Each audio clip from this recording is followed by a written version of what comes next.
Se puede decir que el artefacto de la cultura maya más importante que se ha descubierto es la tapa del sarcófago de piedra del rey Pacal, que ha generado una importante controversia.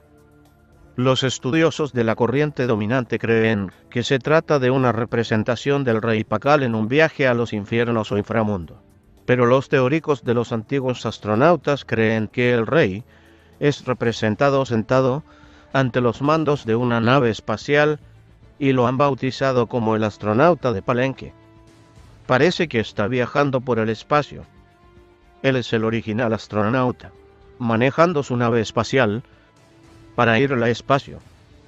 Hemos mantenido durante mucho tiempo que la representación aquí es el rey Pacal sentado en una especie de nave espacial. Él está en el mismo ángulo que los astronautas modernos durante el despegue. Está manipulando algunos controles. Tiene algún tipo de aparato de respiración y algún tipo de telescopio frente a su cara. Sus pies están en algún tipo de pedal. Y usted puede apreciar algo que parece como un tubo de escape con sus llamas.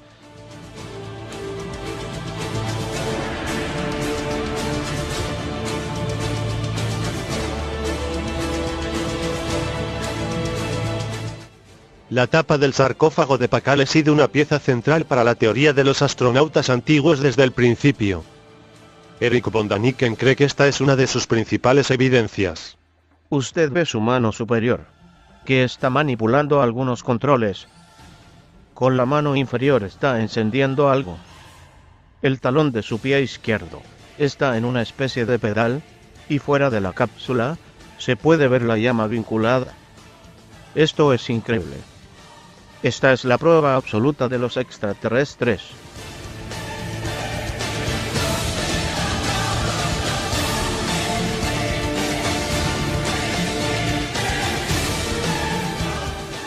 La teoría se basa en la idea de que los mayas no estaban representando sus símbolos habituales aquí, sino que estaban tratando de mostrar de manera realista un cohete, con Pacal de piloto. Creo que la mejor cosa que puedo hacer para usted aquí es explicar claramente lo que los especialistas en la cultura y obras de arte maya, y otros estudiosos, consideran que está mostrando esta escena. Como dijo Ancient Aliens, los arqueólogos creen que esta escena está representando el momento de la muerte de Pacal y su descenso al inframundo. Déjenme mostrarles por qué creen eso.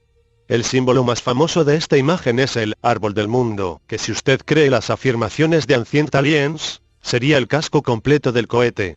Es difícil dejar de enfatizar la importancia del árbol del mundo en la mitología maya. La idea era que el árbol del mundo se extendía hacia los cielos con sus ramas, mientras sus raíces se extendían hacia el inframundo. Así que era un símbolo del puente entre el inframundo, los cielos y la tierra. Cuando se representa, casi siempre incluye la doble cabeza de la serpiente de la visión en sus ramas, igual que lo representado en la tapa del sarcófago de Pacal. Se cree que la serpiente de la visión vive en el centro del mundo, por ello se muestra justo sobre el inframundo y justo debajo de los cielos. En sus ramas más altas se encuentra el pájaro celeste, que se puede ver con más claridad en otras representaciones del árbol del mundo como esta, pero en la tapa de Pacal se puede ver cómo se representa claramente el mismo pájaro. El pájaro celeste representa los cielos y por ello se le colocaba en la parte superior del árbol del mundo. Lo que Ancient Aliens afirma que es el tubo de escape, o fuego del despegue del cohete, es las raíces del árbol del mundo que se extienden hacia el inframundo. Lo cual no es solamente típico en las representaciones del árbol del mundo, es casi un requisito. En el inframundo vemos una imagen del enorme sol maya, que Pacal está montando en el inframundo. La idea era que cada vez que el sol se ponía, en realidad estaba viajando al inframundo, donde iba a morir, como todo lo demás en el inframundo. Usted puede incluso ver que la mitad inferior de la cara solar era un esqueleto, mientras que la mitad superior aún tenía carne y aún no había muerto. Este es también un tema común, que muestra el momento de la transición. Así, Pacal está viajando junto con el sol en el inframundo. Incluso el humo de la llama se explica fácilmente cuando se entienden los símbolos mayas. En el arte maya, cada vez que vea un denominado viajero, es una persona en transición de un mundo al otro, debe haber algo que hace posible el viaje. A veces se trata de un cordón umbilical retorcido, pero casi siempre es una serpiente, generalmente una serpiente de 2 cabezas. En otras palabras, Estar en la boca de una serpiente de 2 cabezas era un símbolo de la transición de un mundo al otro. Se puede ver que el denominado humo es en realidad la barba de la serpiente tradicional, que aparece en casi todas las representaciones de serpientes en el arte maya. Ahora que tiene una idea de lo que los estudiosos creen acerca de esto, echemos un vistazo a algunas de las reclamaciones específicas de Ancient Aliens.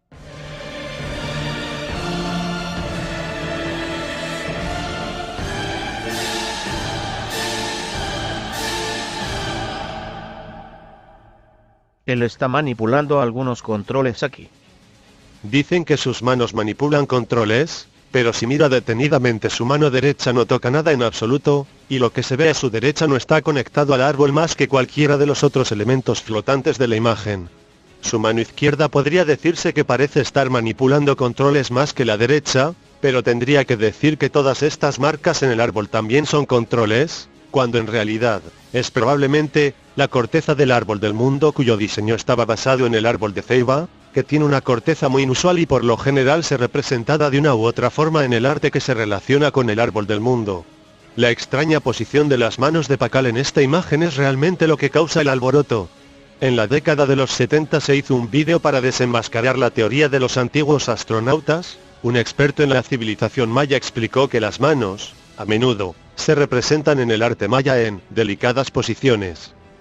A los mayas les gustaba mostrar las manos en gestos bien delicados. Estos gestos son comunes en el arte maya. Hay ejemplos similares en el lado de la losa. En cuanto a la afirmación de que el pie está sobre algún tipo de pedal, tendría que decir que si así como los alienígenas diseñan pedales, entonces estamos mucho más avanzados que ellos en ese área, porque ese es el peor ángulo posible para poner cualquier tipo de pedal. Además, existen otros relieves mayas del inframundo, en losas similares, con los pies colocados en posiciones semejantes pero sin el cohete. ¿Y qué pasa con ese llamado tubo de respiración en su nariz? Bueno, no se conecta nada y, si se mira de cerca, lo que podría conectar también está representado en el otro lado de la tapa y es claramente un elemento estilístico de la serpiente de la visión. En realidad se trata de un adorno nasal, específicamente un hueso. Aquí un pendiente se extiende desde una oreja perforada, una nariguera, que tiene los elementos de la muerte ya que toma la forma de un hueso sin carne. Por último, tenga en cuenta el contexto en que nos encontramos con esta imagen. Está en una tapa de un ataúd, por lo que la opinión dominante está perfectamente en línea con eso y todo el concepto entero de la imagen representada era común en los entierros mayas. Hubiera sido una cosa extraña para ellos abandonar de repente todo su simbolismo artístico usual, para representar un cohete en la tapa de un ataúd. El hecho es que los símbolos en la tapa del sarcófago se utilizan de manera totalmente coherente. Estos símbolos a menudo se explican en los extensos escritos mayas. Estos símbolos se ajustan perfectamente con lo que sabemos acerca de sus creencias sobre el mundo y el más allá. Las líneas de Nazca de Perú han sido desde sus inicios una parte importante de la teoría de los antiguos astronautas. Originalmente von Daniken afirmó que las líneas eran una especie de pista de aterrizaje de ovnis, o un tipo de aeropuerto extraterrestre, donde la nave alienígena aterrizó y despegó. Al ser cuestionado por Carl Sagan y otros en este tema, von Daniken vino a dar una especie de marcha atrás, y dijo que lo que tenía intención de decir es que las líneas fueron hechas por el aterrizaje de las naves. Nunca dije que los extraterrestres necesitaban una pista de hormigón o algo así. Mi idea era que algún vehículo estuvo bajando. No una nave espacial interestelar. Simplemente un vehículo pequeño, y aterrizó con una especie de sistema de colchón de aire. Así que no necesitan pistas de aterrizaje, sino que simplemente, por el aterrizaje en sí, un poco de arena y piedra son lanzadas alrededor, y tienes una pista sencilla en el suelo. Después de unas horas o días, comienzan de nuevo, y consigues una segunda pista, en otra dirección. En otras palabras, él está diciendo que la nave erosionó la superficie del suelo por el aterrizaje, y las líneas son, por tanto, el resultado no intencionado del aterrizaje de la nave espacial. Pero la serie Ancient Aliens, sin embargo, parece que vuelven a afirmar que era un aeropuerto. La Tierra parecía como pistas de aterrizaje. Comienzan repentinamente, y terminan abruptamente. En cuanto a Nazca, desde el aire, se ve como un aeropuerto. Realmente lo parece.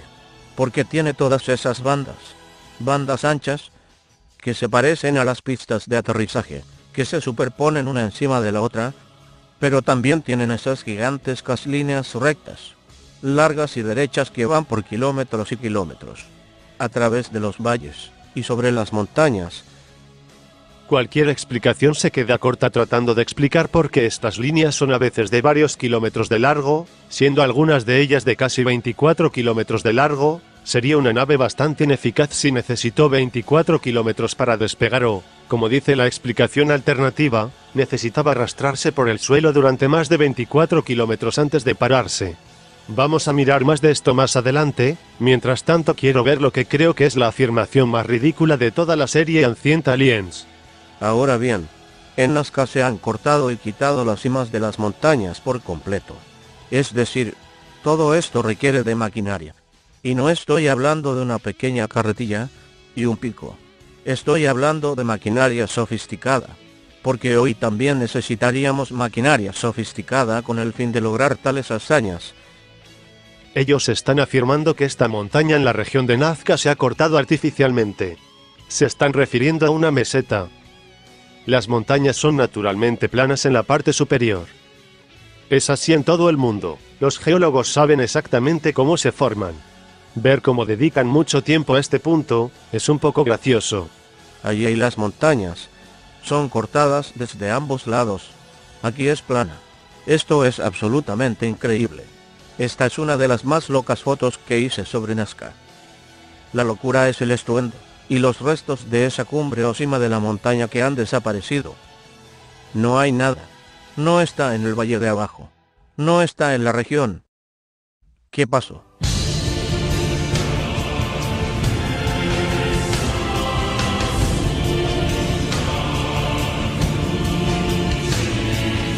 Ok. Pasamos a las líneas. Nazca no solo tiene líneas rectas, hay también varias imágenes de animales, como monos, arañas, peces, jaguares, llamas, lagartos y perros. Al contrario de lo que dice Ancient Aliens, la forma en que se hicieron es muy bien conocida. De hecho, es ridículamente simple. Ellos simplemente movieron las piedras cubiertas de óxido de hierro de color marrón rojizo, que cubren la superficie del desierto de Nazca, fuera del camino. Cuando la grava se desplaza, la capa de abajo se expone, que es mucho más ligera, y el contraste de los dos colores crea la línea de Nazca. Si usted estuviera en el desierto de Nazca, podría crear una línea de Nazca con su dedo, pasándolo sobre la superficie del suelo. Probablemente permanecerían allí durante cientos de años también, debido a que el desierto de Nazca es uno de los lugares más secos del mundo y casi nunca llueve. De lo contrario, las líneas podrían haber sido lavadas hace mucho tiempo, ya que son muy superficiales. Bueno, si estas líneas no son un aeropuerto extraterrestre, ¿qué son? Lo que se conoce son las creencias básicas acerca de la religión en la antigua cultura nazca. Probablemente relacionadas con la naturaleza árida y extrema de su entorno, las creencias religiosas nazcas se centraron alrededor de la agricultura y la fertilidad. Mucho del arte de Nazca representa poderosos dioses de la naturaleza, como la mítica ballena asesina, los cosechadores, el mítico gato manchado, etc. Esencialmente adoraron a dioses representados por animales que pensaron que eran los que controlaban las cosas, como el agua y los cultivos. Debo agregar que eran súper serios sobre esto, tan serios, que decapitaron a montones y montones de seres humanos con el fin de apaciguar a estos dioses de la naturaleza. Creo que es justo decir que la gente de Nazca estaba obsesionada con las decapitaciones. En su cerámica representan cultivos que crecen de cabezas cortadas, y hay otras cosas también que muestran las conexiones, su creencia de que con las cabezas cortadas tendrían buenas cosechas. Todo esto para decir que estas personas se tomaban muy en serio el tema de la agricultura, y si usted es serio con la agricultura debe serlo también con el agua, y era agricultura en el desierto, así que la importancia del agua para ellos era algo fuera de serie. Menciono esto porque ayuda a explicar por qué las líneas de Nazca son de esas formas. En primer lugar tomaremos las representaciones de animales.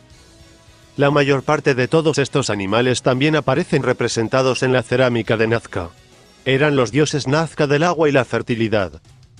Si le preguntas a un antiguo Nazcan lo que creían sobre el mundo y su funcionamiento, lo más probable es que diría algo. Tomamos drogas alucinógenas. Cortamos un montón de cabezas, todo con la esperanza de que el espíritu del mono nos ayudará a tener una buena cosecha este año. Eso no es lo que uno podría esperar escuchar si estas personas estaban justo en medio de una operación minera a gran escala llevada a cabo por astronautas volando en ovnis. Debe haber algún indicio de esto en su mitología si fuera cierto. Pero si fuera cierto, aparentemente a ellos no les importaba basarse en la falta de cualquier indicio en su sistema de creencias. Vamos a pasar a la línea real. Para entender esto tenemos que saber un poco más de los hechos. Un aspecto de la religión en Nazca eran las enormes peregrinaciones. Grandes cantidades de Nazcan caminaban a ciertos lugares sagrados a lo largo del año. Allí participaban en grandes eventos religiosos. El principal lugar a donde se iban era llamado Kawachi, muy cerca de las líneas de Nazca. Durante mucho tiempo, los arqueólogos pensaron que era la ciudad más grande que se ha encontrado en Nazca. Pero poco a poco se dieron cuenta de que nunca fue un sitio de residencia permanente, solo era un lugar de reunión de todos los peregrinos. Y lo que hacían después de que todos iban allí era... bueno, andaban un poco más. Estas caminatas se llaman procesiones cuando están en un contexto religioso. En la cultura Nazcan todos se unían y caminaban juntos sobre estas rutas específicas. La idea era que, al reunir a todos juntos y hacer estos rituales podrían apaciguar a estos dioses del agua. Y aun cuando las líneas rectas no estaban directamente encima de los depósitos de aguas subterráneas, que conducían a las montañas y otros sitios que estaban relacionados con los dioses del agua, donde la gente entonces adoraría a esos dioses. Así que en conclusión, las montañas no fueron afeitadas. La idea de que era un aeropuerto no tiene sentido lógico, y los símbolos y rituales eran parte muy importante de la cultura Nazcan, que explican más que suficientemente las denominadas líneas de Nazca.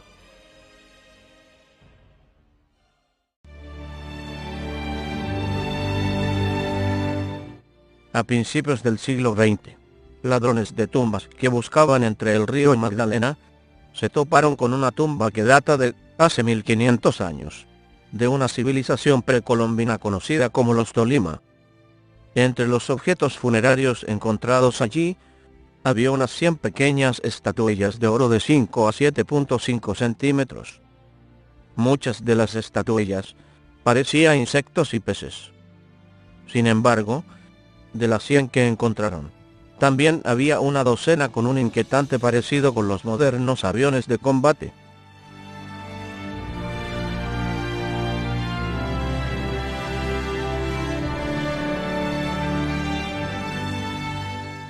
Entonces, admite que cuando estas cosas se encontraron había cientos de ellas que representaban claramente insectos y animales y que solo unas 10 parecían aviones supersónicos. Ahora, antes de entrar en los detalles específicos quiero apelar a su sentido de la lógica. Casi todas estas figuritas representan peces, aves, insectos, lagartijas y ranas. Y cuando miramos estas figuras, y podemos ver, cuando miramos las figuritas, lo que estaban tratando de describir, como estas ranas, podemos ver enormes cantidades de variaciones y elementos estilísticos que claramente no se encuentran en la naturaleza. Así que sabemos que no intentaban ser ultra realistas, que se puede ver solo con mirar sus representaciones como este hombre, este gato o este cocodrilo. Los Tolima fueron artistas, y como la mayoría de los artistas tenían un cierto estilo que pusieron en los sujetos representados, teniendo en cuenta que todos los demás objetos que encontraron son animales, y considerando los objetos en cuestión, como todos los demás, tienen ojos y dientes y así sucesivamente, ¿no es más lógico suponer que estos objetos probablemente son iguales que todos los demás? Es decir, que también están representando alguna especie de animal de forma estilizada. Ah, pero esperen, Ancient Aliens tienen un falso dilema para nosotros.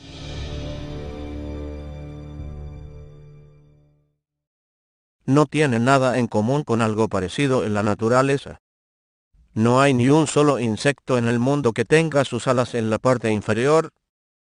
Ahora, cuando se excluye la posibilidad de que sea un insecto, nos deja con la única opción, que esta cosa sea realmente lo que parece. Sí, un avión. Bueno, vamos a ver, tenemos clara esta lógica. Dado que ningún insecto tiene estas características, eso nos deja con una sola opción. ¿Qué es un avión? Pero yo pensaba, ¿no hay también peces, aves, lagartijas, murciélagos y gatos como los que se encuentran en las otras 100 figuras? Eso a mí me parece que es como si quisieran saltarse unas cuantas opciones en su camino a la conclusión del avión. Tomemos el más famoso de ellos como ejemplo. Este es el que veremos más adelante, donde hicieron un modelo de avión.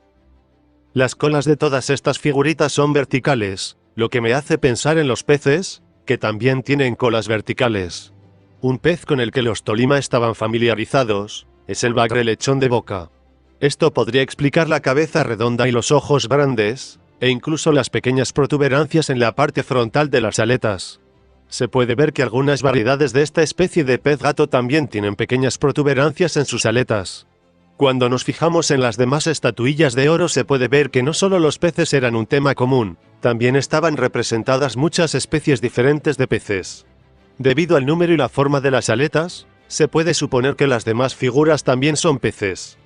Así que cuando él nos dice que como ningún insecto tiene alas en la parte inferior tiene que ser un avión, solo puedo ver esa afirmación como engañosa, teniendo en cuenta que la situación y el ángulo de las aletas están perfectamente contabilizadas en muchas especies de peces que estaban disponibles y eran importantes para la cultura Tolima. En otras palabras, los aviones no tienen el monopolio de ser aerodinámicos.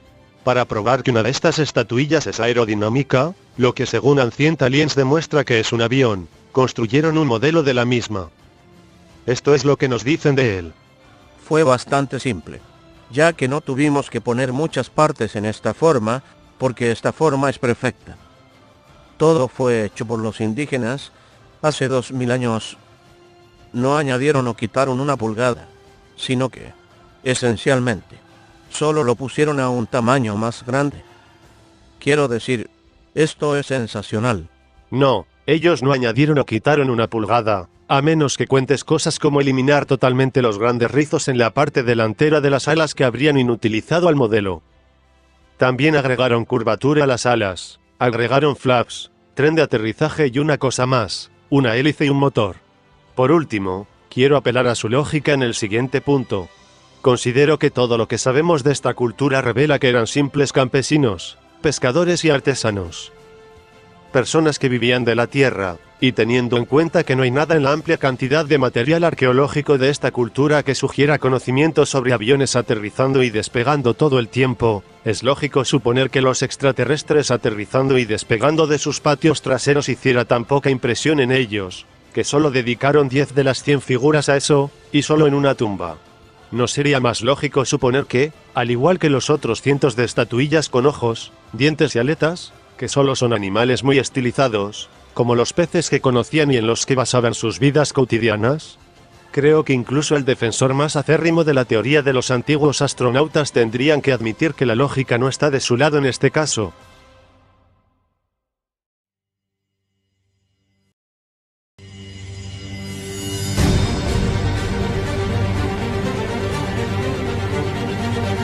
¿Qué son estos tallados en una pared en el complejo de Dendera en Egipto? Para algunos, los extraños diseños parecen inquietantemente similares a objetos muy usados hoy en día. En Egipto hay una cripta subterránea en Dendera, que siempre fue secreta, y solo los sacerdotes tenían acceso a la cripta. Hace mucho calor allí. Es muy estrecho. Debajo del techo, en las paredes, están estos relieves que parecen ser antiguas bombillas. Por lo que debemos preguntarnos una cosa. ¿Cómo iluminaron los antiguos egipcios el interior de sus tumbas? Esta es la teoría de la bombilla egipcia. Vamos a ver qué podemos averiguar al respecto. Vamos a empezar por escuchar algunas de las razones que los teóricos de los antiguos astronautas creen que es la verdad.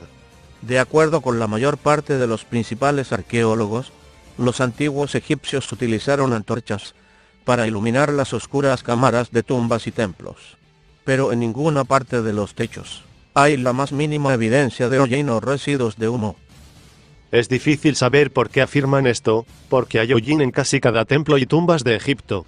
De hecho, una limpieza reciente llevada a cabo en el techo del templo de Hathor, que es el mismo templo donde se encuentra el relieve denominado bombilla, descubrieron una pintura de colores brillantes en el techo, nunca antes vista.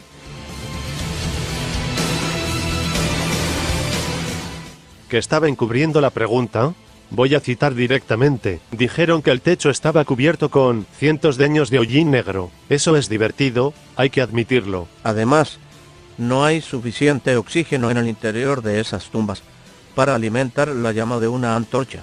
Estuve una vez en el interior de la Cámara de los Reyes, dentro de la pirámide de Giza, y alguien apagó las luces, y de inmediato nos quedamos en la total oscuridad, y yo dije no hay problema. Voy a sacar el mechero de mi mochila, y lo encendí, pero no funcionó.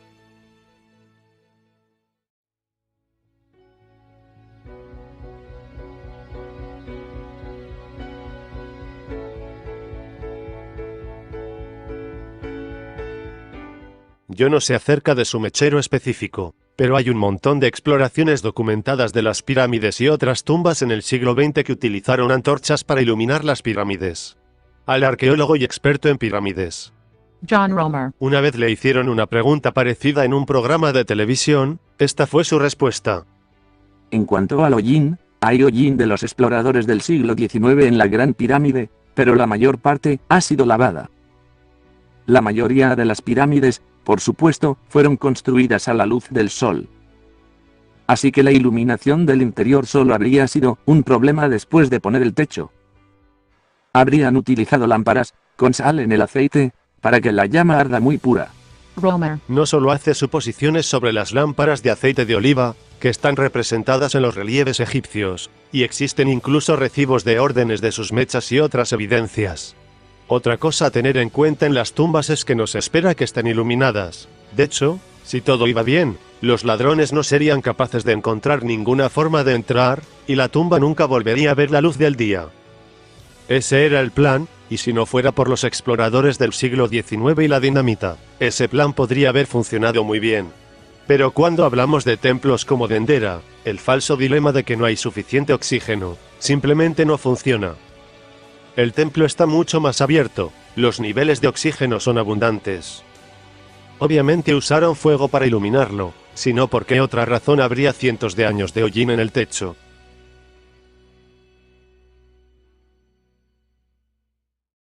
Bien. Ok. Hemos abordado los falsos dilemas, pero todavía nos queda por explicar lo que está representado en este relieve.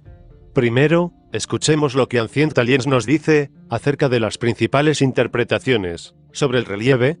La explicación de los egiptólogos para esto, y ellos tienen que tener alguna explicación y tiene que ser bastante mundana para que no pueda ser un dispositivo eléctrico.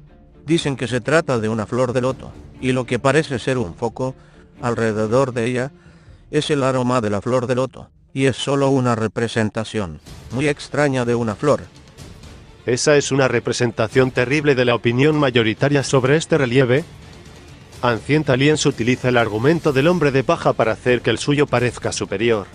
Este relieve no es tan místico si tienes un poco de comprensión del arte y los símbolos religiosos egipcios. Esto es una variante de la representación de la creación del mundo en la mitología egipcia.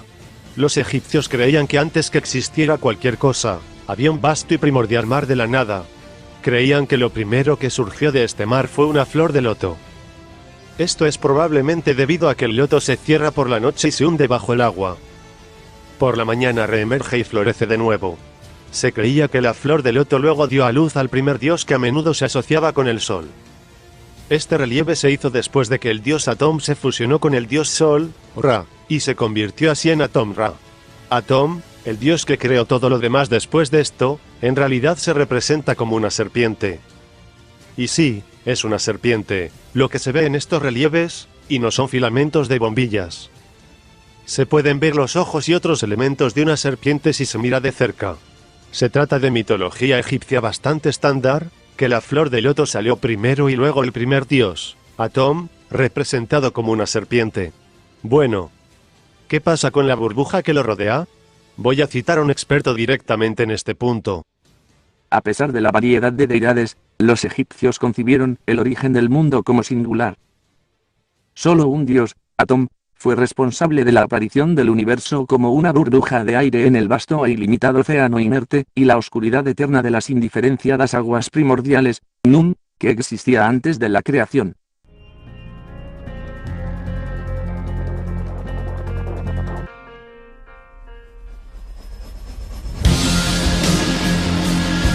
En otras palabras, el universo salió de la flor de loto en una burbuja de aire.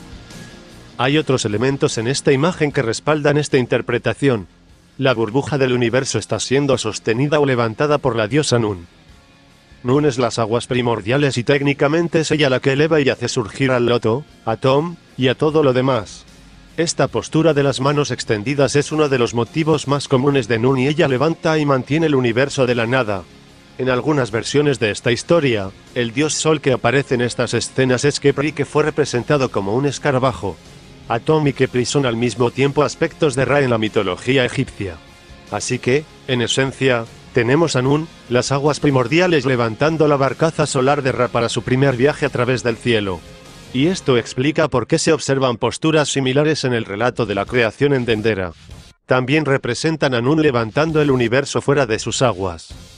La idea de que los antiguos egipcios utilizaron la electricidad es algo que no es ni siquiera insinuado en ningún otro lugar de los registros egipcios. Y si usted cree Ancient Aliens, no solo utilizaban la electricidad, sino también tubos de vacío, que requieren grandes cantidades de electricidad, así como gases raros como el argón. Y si este fuera el caso, deberíamos esperar encontrar alguna mención de esto en alguna parte. Pero Ancient Aliens tiene una respuesta de por qué no lo encontramos. Pero si los antiguos egipcios habían usado algún tipo de luz eléctrica para iluminar sus pasillos, porque existe evidencia visual solo en el antiguo templo de Dendera. En Egipto habían diferentes zonas de especialidad, y Dendera era el área donde se guardaba el conocimiento de la fuente luminosa, y este conocimiento secreto fue custodiado por los sumos sacerdotes. Eran los únicos que estaban al tanto de este tipo de información, ya que Dendera era el lugar especial donde fue custodiado y mantenido este conocimiento específico. Bien. Claro que no hay nada en ningún texto, o en ninguna pared que respalde lo que acaba de decir. Incluso inventa esta frase, guardianes de la fuente luminosa, solo para hacerlo sonar oficial.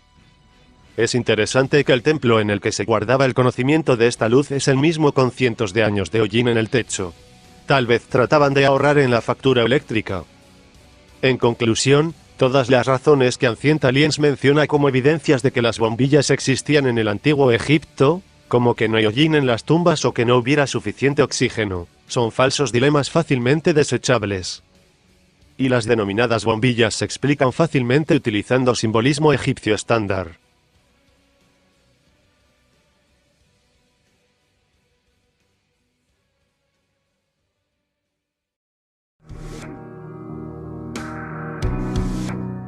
A lo largo de la Edad Media, hay algunas pinturas magníficas.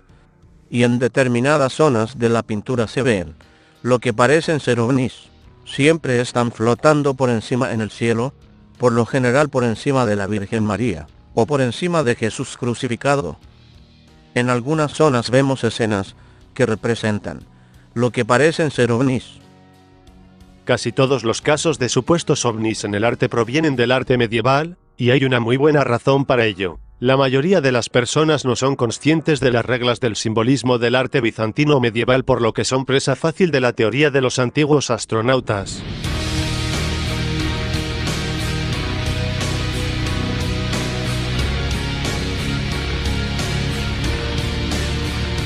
Estas teorías sobre el arte bizantino no podrían funcionar en alguien que estudia este tipo de arte de manera profesional. Déjeme explicarle por qué. En primer lugar, miremos una pintura que Ancient Aliens mostró como fondo un par de veces en el último clip. Es una pintura muy famosa para los buscadores de ovnis en el arte, y se presenta generalmente con una imagen de muy baja calidad, por lo que no se ven bien los detalles. Si se mira de cerca es posible ver que estos objetos tienen rostros. En realidad representan al Sol y la Luna, y podría pensar que alguien que es honesto acerca de esto informaría que aparecen en casi todas las pinturas de la crucifixión hechas en el estilo bizantino. El Sol y la Luna fueron representados de manera compatible con las características humanas. Algunas veces tenían solamente rostros, otras veces poseían cuerpos completos. El concepto de representar al Sol y a la Luna con características humanas fue una transferencia del arte pagano de Roma.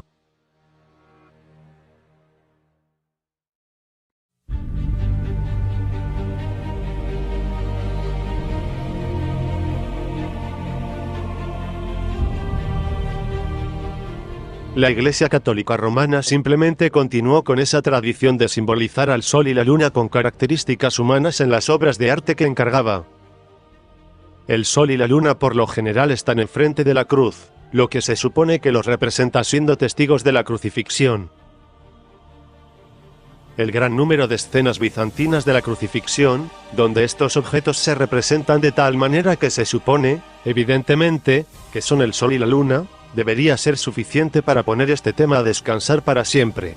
Ancient Aliens se prolonga durante un buen rato del fresco del siglo XIV que se encuentra en el monasterio Viskovski de Kania en Kosovo. Ha sido uno de los grandes favoritos dentro de la teoría de los astronautas antiguos desde que apareció por primera vez en la revista francesa Sputnik, en la década de 1960. Esta escena de la crucifixión es como las otras que hemos visto, excepto que tiene una representación de cuerpo completo del sol y la luna, con más detalles. Hay otros tantos ejemplos del sol y la luna representados de esta manera con cuerpos completos. En otras escenas de crucifixión del arte bizantino, incluso en otros lugares del mismo monasterio, Ancient Aliens también muestra esta famosa pintura. Bueno, famosa para los teóricos de los antiguos astronautas. Esta es como las otras. Una vez que sabes lo que estás viendo, encontraréis muchos otros ejemplos en el arte medieval. Esta se llama Virgen con el Niño con el Infante San Juan, y para empezar quiero llamar su atención justo debajo y a la derecha del objeto, donde verá un personaje haciéndose sombra con la mano y mirando hacia el cielo. Con él hay un perro que igualmente está mirando al cielo.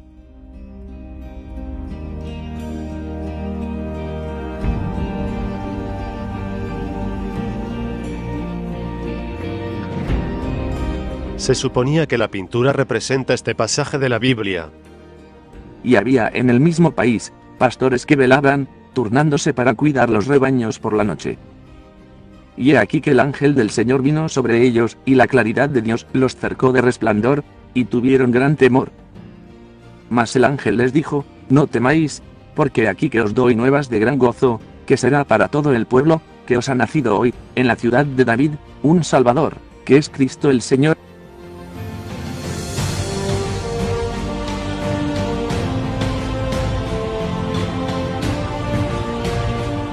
Así que los pastores y la gloria del Señor rodeándolos están todos en el contexto del anuncio del nacimiento de Jesús en el Evangelio de Lucas. Lo que realmente desmitifica esto es mostrar otras pinturas de la época que representan la misma escena. Poco a poco verá lo que es el supuesto ovni. En primer lugar se dará cuenta que todas estas pinturas tienen el mismo pastor, por lo general con un perro y casi siempre haciéndose sombra con la mano. Por lo general un ángel sale de una nube luminosa. En imágenes más antiguas de la nube en esta escena tendría rayos dorados. En ocasiones un ángel está saliendo de un gran desgarro en el cielo. Otras veces, como está con un estilo similar, solo el desgarro en el cielo es visible, no el ángel. En un tono casi idéntico vemos al pastor mirando hacia un ángel vestido de rojo, y en el centro, por encima de la cabeza de la Virgen se aprecia la misma nube con rayos de luz. Esta es la misma escena, pintada por el cuñado del artista, con una estrella brillante que aparece en el interior de la nube. En una colina, a la izquierda, el ángel se aparece a los pastores. Aquí tenemos otra escena pastoral. Vemos el ángel y la nube luminosa. A veces los ángeles se representaban en la nube de esa manera. Así que, Virgen con el Niño con el Infante San Juan, con seguridad se puede identificar con la escena del anuncio a los pastores del Evangelio de Lucas, y todos los elementos de la pintura son bien conocidos por los estudiantes del arte medieval.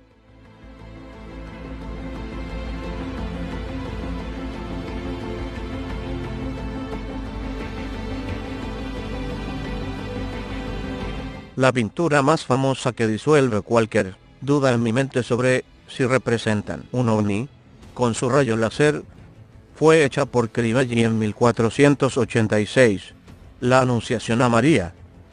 En el arte medieval es la Anunciación cuando a María se le dice que va a tener un niño, pero ella seguirá siendo virgen, y los ángeles le dicen esto.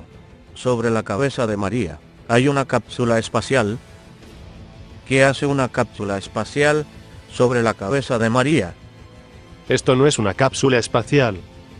Si te fijas bien verás que está formada por un círculo de nubes en el interior de las cuales hay dos círculos de pequeños ángeles. Esta es una forma muy común de representar a Dios y es visible en un gran número de pinturas. Incluso, Gustave Doré. En el medio de los años 1800 reanudó este patrón de los círculos de ángeles en su ilustración titulada El paraíso de Dante. El llamado rayo láser está presente en una gran cantidad de pinturas de esta escena y se utiliza para mostrar la impregnación de María por el Espíritu Santo, a menudo representado por una paloma, que está presente en esta pintura si se mira de cerca. Pero el rayo láser pierde su valor para los teóricos de los antiguos astronautas cuantas más pinturas se ven de esta escena bíblica, porque es obvio que no estaban tratando de representar una cápsula espacial en absoluto, sino más bien el círculo de adorno de los ángeles. La última que Ancient Aliens menciona es esta.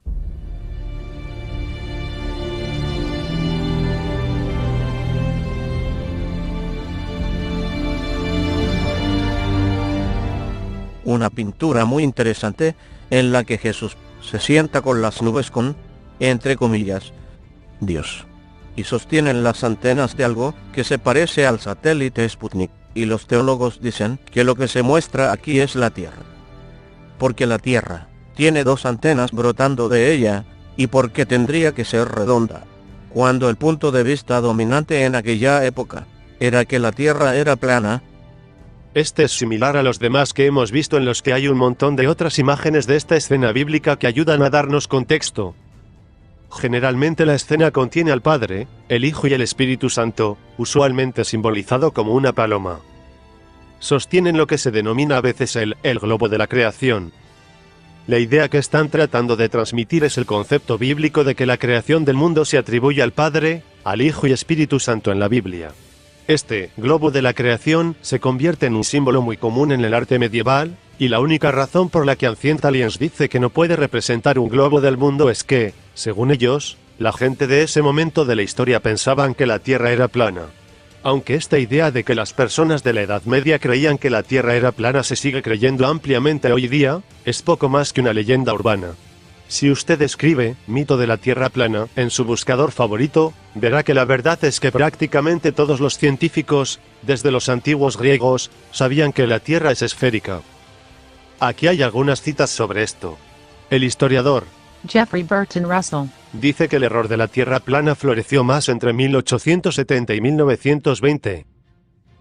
Con extraordinariamente pocas excepciones, ninguna persona educada en la historia de la civilización occidental desde el siglo III a.C. en adelante creía que la Tierra era plana. El mito de que la gente de la Edad Media creían en una Tierra plana aparece en el siglo XVII como parte de la campaña de los protestantes en contra de la doctrina católica. Pero comenzó a difundirse en el siglo XIX gracias a historias inexactas como la historia de los conflictos entre la religión y la ciencia, de John William Draper. 1874, y en la historia de la guerra de la ciencia con la teología de la cristiandad, de Andrew Dixon Wade. 1896. Los ateos y los agnósticos defendieron la tesis del conflicto para sus propios fines, pero la investigación histórica ha demostrado poco a poco que Draper and Wade habían propagado más fantasía que realidad en sus esfuerzos por demostrar que la ciencia y la religión están encerrados en un conflicto eterno. Una cosa divertida de esto es que, Giorgio Tsoukalos, en otro episodio, con el fin de satisfacer sus propósitos, admite la idea de que una Tierra redonda estaba incluso en la Biblia. Moisés en realidad describe a la Tierra a vista, desde el espacio exterior. La cita es la siguiente: y allí vi la completa redondez de la Tierra. A un tiempo, la profundidad de la Tierra, y la inmensa altura de los cielos. Quiero decir, aquí, describe la Tierra como redonda. Así que no hay problema en absoluto con que los artistas medievales supieran que la Tierra era redonda, y por lo tanto no hay razón para decir que estos símbolos no representan exactamente lo que sus autores siempre han dicho que representan. Casi todas las teorías de ovnis en el arte provienen de la Edad Media, y todas fallan cuando se las compara con otras pinturas de la misma escena, porque uno puede ver que se trata de motivos coherentes en ese estilo de arte, y que se utilizaron para describir ciertos conceptos teológicos que se explican a la luz del concepto que están tratando obviamente de transmitir, desmitificando totalmente a los objetos en cuestión.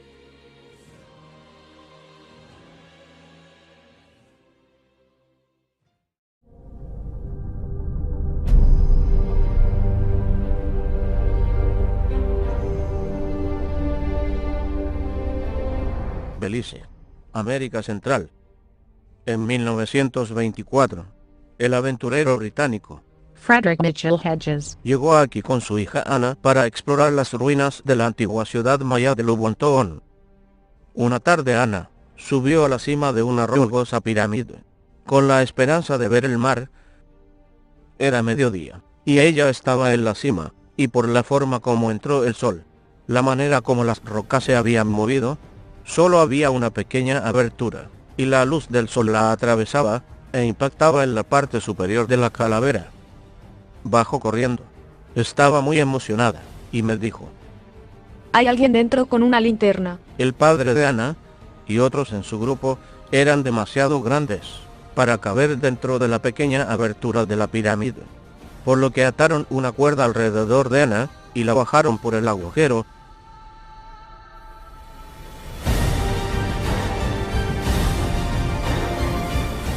Cuando ella volvió a subir, Ana llevaba la parte superior de una extraña calavera de cristal.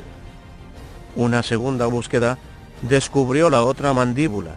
Como usted podría haber sospechado, nada de lo que acaba de oír es cierto. La verdadera historia sobre Mitchell Hedges skull, la calavera de Mitchell Hedges, es bastante diferente. Vale la pena mencionar que la razón por la que Ancient Aliens se centra en la Mitchell Hedges skull, se debe a que todas las demás calaveras de cristal conocidas ya se ha demostrado que son falsas, e incluso alienígenas ancestrales admite esto. Las pruebas científicas han determinado que las dos de propiedad del Museo Británico y la francesa del Musée du Quai Branly, No eran auténticos artefactos precolombinos. the Mitchell Hedges skull, Era la última esperanza de una calavera real, y la única razón por la que era la última esperanza se debe a que la hija de Mitchell Hedges, mientras estuvo viva, se negó siempre a un estudio oficial para ver si era falsa o no. En lugar de ello recorrió con ella las reuniones del tipo Nueva Era y similares, hasta que murió recientemente. Su viudo, sin embargo, en 2007 la llevó al Museo Smithsoniano de Historia Natural, donde extensas pruebas se llevaron a cabo en ella. Se encontró que era una falsificación, al igual que las otras. No estoy seguro de si Ancient Aliens produjo este episodio antes o después de 2007, pero sospecho que no habría importado de cualquier modo. La verdadera historia de the Mitchell Hedges skull, se inicia con otro cráneo de cristal que se encontraba en el Museo Británico.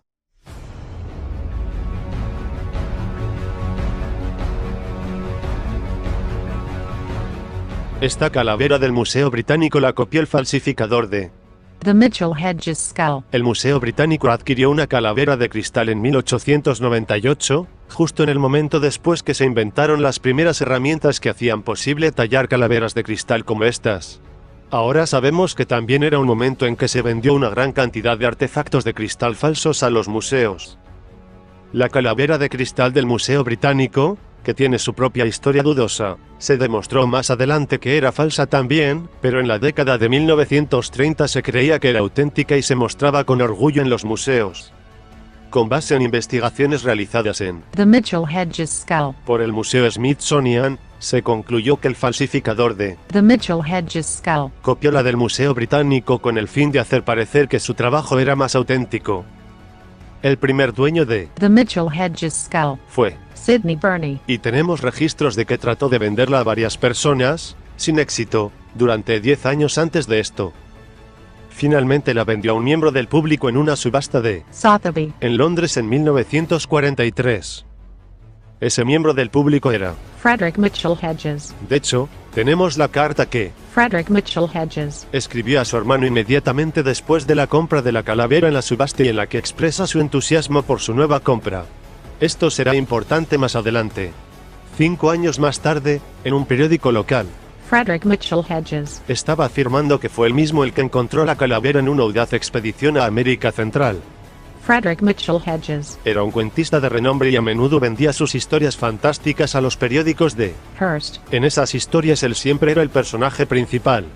Por ejemplo, Frederick Mitchell Hedges, fue un pescador de profesión, y así él tendría cuentos de capturas por él mismo de animales que no habían sido descubiertos, luchando contra monstruos marinos, cuentos de hombre comiendo tiburones, así como sus mediocres historias de grandes peces. Luego, con su libro El peligro es mi aliado, contó cuentos de sí mismo descubriendo tierras previamente desconocidas y gentes desconocidas, así como luchando contra todo tipo de peligros en la selva. Más tarde la gente escribió editoriales y estuvieron en las áreas que él dijo que estuvo y fue públicamente desacreditado.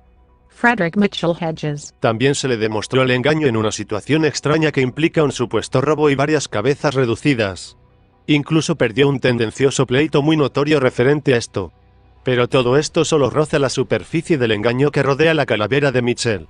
En primer lugar, ninguna de las historias sobre el descubrimiento de The Mitchell Hedges skull. concuerdan entre sí, y todas ellas se contradicen con la carta que le envió a su hermano en 1943, en la que claramente escribe que la compró en una subasta.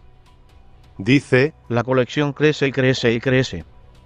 Posiblemente viste en los periódicos que he adquirido la asombrosa calavera de cristal, que formaba parte de la Sidney Burney Collection. Está formada a partir de un solo bloque de cristal de roca transparente, exactamente de tamaño natural. Científicos le pusieron fecha de 1800 a.C. y estiman que tomó 5 generaciones, pasando de padres a hijos para completarse. Es antropológicamente perfecta en cada detalle, una magnífica pieza de artesanía. Solo hay otra como esta en el mundo conocido, que está en el Museo Británico, y se reconoce que no es tan buena como esta. Muchos años después, cuando esta carta reapareció, su hija adoptiva Anna trató de explicar la discrepancia entre estas historias, de esta manera en su sitio web. En 1943, Mitchell Hedges. se vio envuelto en otra controversia que aún continúa en algunas partes hasta nuestros días. En los tiempos antes de las alarmas contra robo, no era raro dejar objetos de valor con los amigos si uno se iba por largos periodos de tiempo. Mitchell Hedges. Hizo esto con un amigo de la escuela, Sidney Burney. que siempre había mostrado un interés en la calavera de cristal. Sin embargo, en 1943, Burney. inexplicablemente puso la calavera de cristal a subasta en Sotheby. Londres. Mitchell Hedges. Se enteró de esto el día anterior y estaba tan furioso que por un tiempo fue incapaz de hablar. Imposible contactar con. Burney. Se levantó al día siguiente a las 5 de la mañana y viajó a Londres para recuperar su propiedad. Sotheby. Le informó que el vendedor era el hijo de. Sidney Burney. Cuando se negaron a retirarla de la venta, Mitchell Hedges. se dio cuenta de que la forma más fácil de recuperar su propiedad era comprarla. Eso hizo por 400 libras.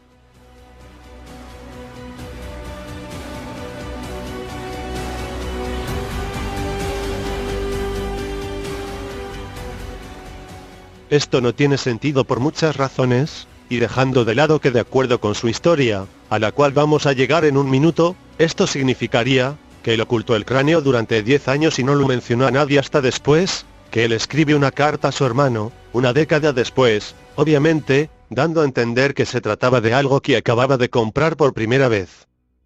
Después, Frederick Mitchell Hedges. murió y el cráneo quedó en manos de Anna Mitchell Hedges. su hija adoptiva, y aquí es cuando las cosas realmente se ponen chungas.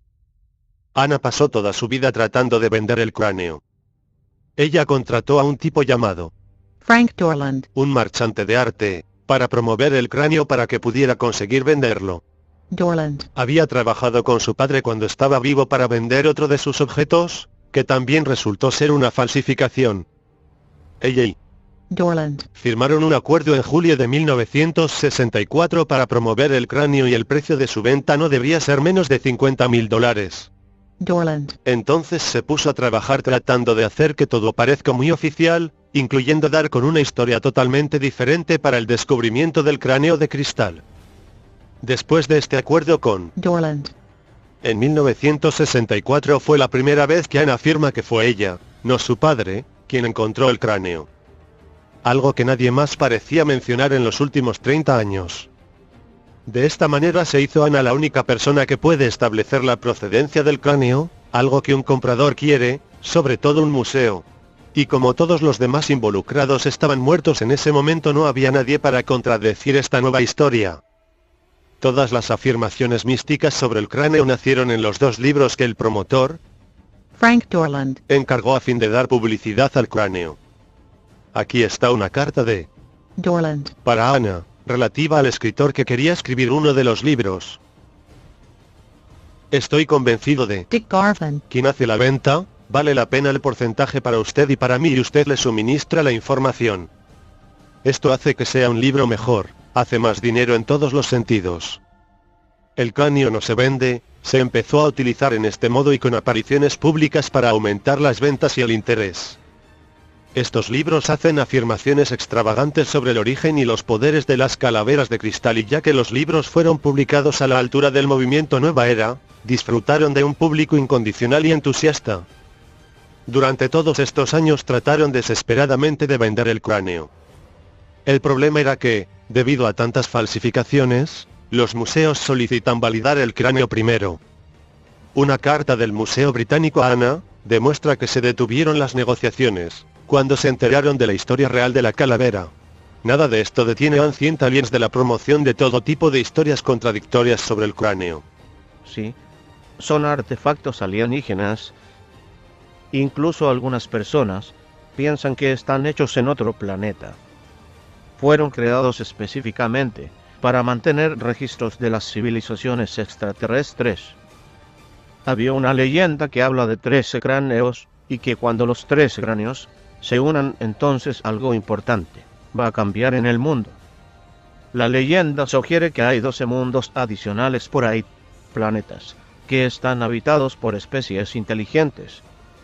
Estas 13 calaveras de cristal, que supuestamente existen en el planeta Tierra, fueron cada una traídas aquí de uno de esos 12 planetas, y la calavera 13 es la que al parecer contiene toda la información de todos esos 12 reinos diferentes. Y esta es la leyenda de las 12 calaveras de cristal. Pero, como los teóricos de los antiguos astronautas mantienen, ¿por qué los visitantes alienígenas dieron la calavera de cristal a los mayas?